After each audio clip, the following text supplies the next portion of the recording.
সন্দেশখালিকে কেন্দ্র করে তোলপাড় রাজনৈতিক মহল। গোটা দেশে আলোড়ন ফেলে দিয়েছে সন্দেশখালির ঘটনা। এই মুহূর্তে প্রতিটি রাজনৈতিক দলের নজরে রয়েছে এখানকার ঘটনাবলী।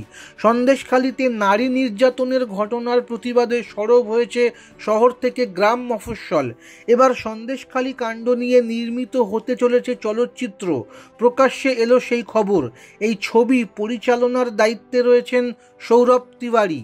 পারিন মাল্টিমিডিয়া প্রযোজনায় তৈরি হবে ছবিটি। সূত্রের খবর, চলতি বছরের আগস্ট মাসে শুরু হবে ছবির শুটিং। আগামী বছর অর্থাৎ 2025 সালে মুক্তি পাবে সিনেমা। ইতিমধ্যেই ছবির পোস্টারও প্রকাশ্যে চলে এসেছে। পোস্টার অনুযায়ী সিনেমার নাম রাখা হয়েছে সন্দেশখালি।